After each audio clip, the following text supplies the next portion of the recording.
ជនជាអ្នកខ្មែរក៏កើតកំណើតកើតមកជាខ្មែរខិតខំប្រឹងថែពូជពងសាវតាគិតគូគោរពជាតិបាវចនាគ្មានខ្មៃរក្សាគេមរតកជាតិងារជាខេមរៈឋានៈខ្ពង់ខ្ពស់ចក្រវាចាឈ្មោះបរមនាថឆន្ទៈស្មារតីមិនរេឃ្លាតជញ្ជាំងពាំងជាតិជាអន្តរាយឈាមសាច់ស្មារតី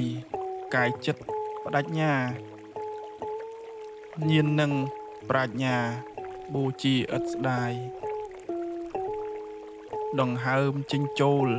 បនជាតិសប្បាយថិតធីវែងឆ្ងាយចក្ខុវិស័យដិនដេបេះដូងវិញធ្លុងសាមគ្គីឈៀលខ្លាំងគ្មានពីខេមរាប្រុសស្រី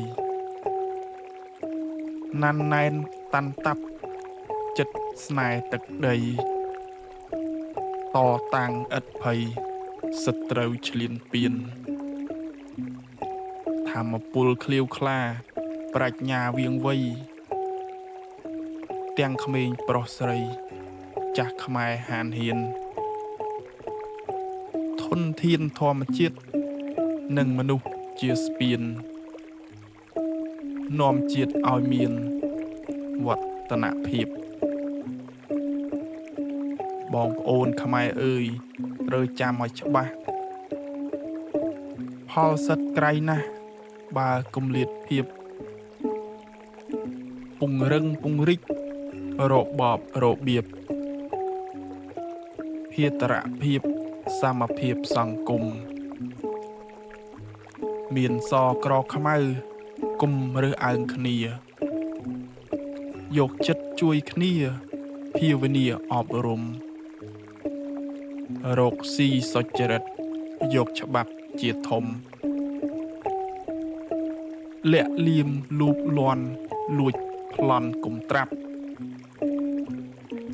វងពងពូជខ្មែរតាំងពីបុរាណសុទ្ធមានលំអានប្រានគោរពច្បាប់ហរតីសណ្ដោះមិនអាងចាក់កាប់ឡប់ឡែឥតច្បាប់